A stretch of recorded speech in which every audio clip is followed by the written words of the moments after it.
À la une de cette édition, faut-il vacciner les enfants entre 5 et 11 ans? Réponse demain matin à l'issue du Conseil de défense sanitaire organisé à l'Élysée. Plusieurs options sont sur la table. Un calendrier précis sera notamment dévoilé. En France, toujours, Éric Zemmour entre en scène. Premier meeting de campagne pour le candidat à l'élection présidentielle. Il a officialisé le nom de son parti, Reconquête, et dévoilé son programme. On en parle avec le politologue Erwan Lecoeur dans ce journal. Et puis le pape François au chevet du camp de réfugiés de Lesbos. Le souverain pontife appelle à mettre fin à, je cite, un naufrage de civilisation, et ce, au deuxième jour de sa visite en Grèce. Images et discours à suivre.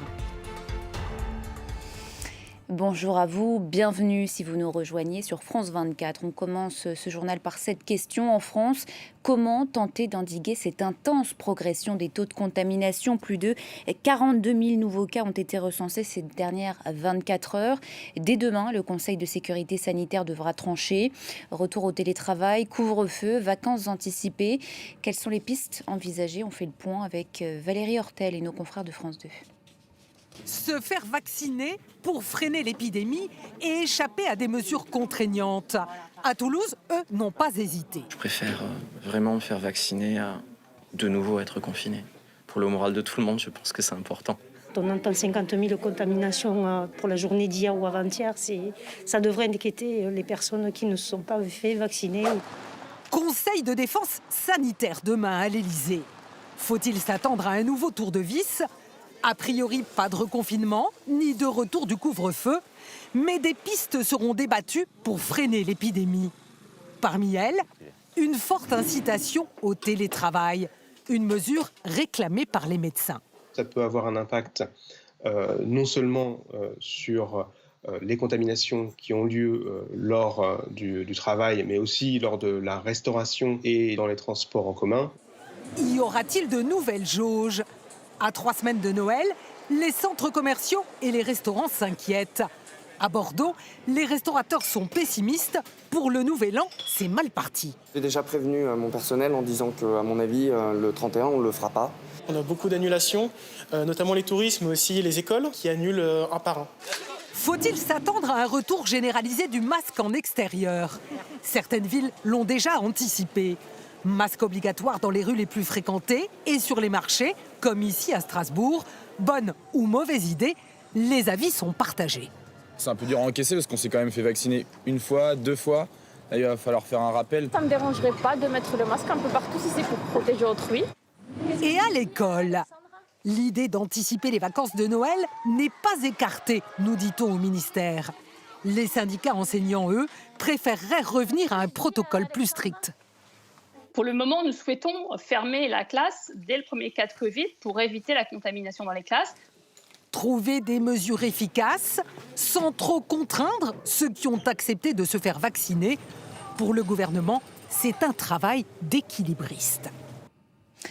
Au chapitre politique à présent, on s'arrête sur cette entrée en scène du candidat Éric Zemmour. Premier meeting de campagne pour le polémiste d'extrême droite. Il a réuni ses partisans à Villepinte dans une ambiance parfois tendue. Et on connaît désormais le nom de son parti, Reconquête, c'est son nom. Le candidat a aussi dévoilé les grandes lignes de son programme. On l'écoute.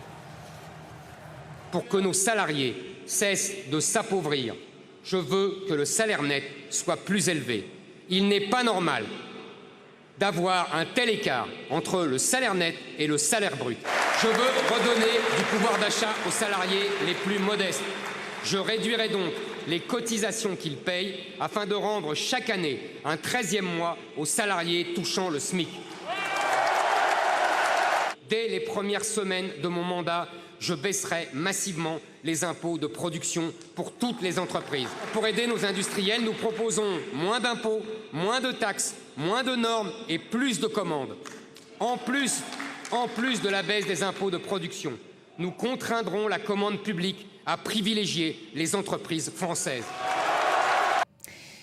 Et dès les premières minutes de ce discours, des affrontements violents ont éclaté dans la foule. Un groupe de militants de SOS Racisme ont été violemment pris à partie. Ce sont des participants au meeting qui les ont frappés ou ont lancé sur eux des sièges. Au moins 2 personnes étaient en sang selon l'AFP.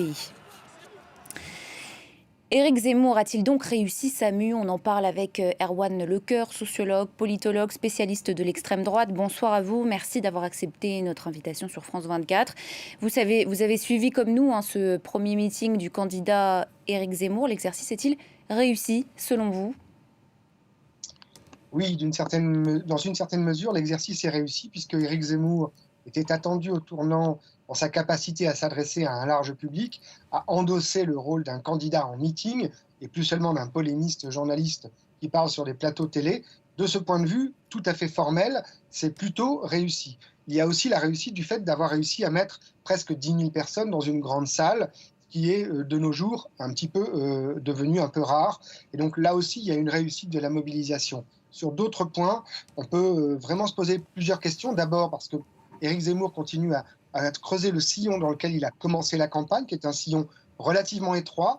Je ne vous cache pas que travaillant depuis plus de 20 ans sur l'extrême droite française, j'ai vraiment eu l'impression de revenir à des meetings des années 80 avec un certain Jean-Marie Le Pen. Et j'irai même plus loin dans l'historique, puisque Éric Zemmour, dans son programme, dans ses propositions, dans ses accents, sa façon de s'adresser à ce peuple qui est un petit peuple autour de lui, rappelle beaucoup le poujadisme des années 50 et 60 en France. Donc il y a une tradition dans laquelle il s'inscrit. Cette tradition n'est pas une tradition qui lui permettrait aujourd'hui d'être ni au second tour éventuellement, et surtout pas évidemment de gagner ensuite. Donc c'est réussi pour son peuple à lui, pour ses partisans, pour les gens à qui il voulait s'adresser, pour se positionner à droite entre Marine Le Pen et Valérie Pécresse, deux femmes. Mais par contre, pour élargir son audience, ce n'est pas encore dit que ce soit réussi. Et comme vous l'avez dit en plus, ce meeting a aussi été le moment où on a revu la violence politique réémerger en France, très fortement, très durement. Et ça aussi, Éric Zemmour devra le porter tout au long de cette campagne. Mais justement, il a précisé les grandes lignes de son programme dans un discours qui, je le rappelle, a duré 1h30. Dans la salle, ce soir, il y avait aussi les déçus du Front National. Dans quelle mesure, précisément, il peut satisfaire cette partie de l'électorat quand on l'écoute sur ce discours anti-immigration, anti-européen, anti-élite? Plus précisément, justement. Éric Zemmour tente de concilier plusieurs électorats. C'est la stratégie de Bruno Maigret dans les années 90, qui au sein du Front National avait tenté déjà de créer ce qu'on va appeler le Front National de la droite des droites, donc la droite républicaine radicale, nationale, et puis le Front National de l'époque. C'était vraiment une stratégie maigretiste qui, espérait-il, allait pouvoir mener à 30-35% de potentiel électoral. C'est vraiment là-dessus qu'Éric Zemmour est aujourd'hui. Il a déjà réussi à attirer à lui tout un pan des électeurs LR. C'est une évidence, ne serait-ce que le fait d'avoir influé très fortement sur les contenus des discussions entre les candidats LR. Éric Ciotti en est le meilleur exemple. Il a été quand même le premier lors de la primaire avec des thèmes qui sont très proches de ceux d'Éric Zemmour, et ils se connaissent bien, ils se parlent. Donc aujourd'hui, une partie de LR pourrait être tentée par Éric Zemmour. De même qu'une partie du Front National, qui est un peu lassée du mauvais management, par exemple, de Marine Le Pen, de son échec la fois dernière. Et puis il y a un autre public potentiel pour Éric Zemmour, c'est les gens qui ne votaient plus. Des conspirationnistes, des gens qui sur Internet ont l'impression que tout se vaut, ou bien des catholiques traditionnalistes pur jus qui ne se reconnaissent pas chez Marine Le Pen et pas non plus dans LR tel qu'il est. Et là aussi, Éric Zemmour a un public à lui, et il essaye évidemment, à partir de ce public à lui, ce public qui pèserait au maximum une dizaine de pourcents, d'attirer des gens de la droite et de l'extrême droite. Et ça aussi, c'est le pari qu'avait pu faire, par exemple, un Jean-Marie Le Pen sur la fin, dans les années 90-2000, avec Bruno Maigret, par exemple. Et d'une certaine façon, Éric Zemmour, aujourd'hui, a des accents de Jean-Marie Le Pen dans l'outrance, dans le clash, dans la capacité à attirer les feux médiatiques sur lui.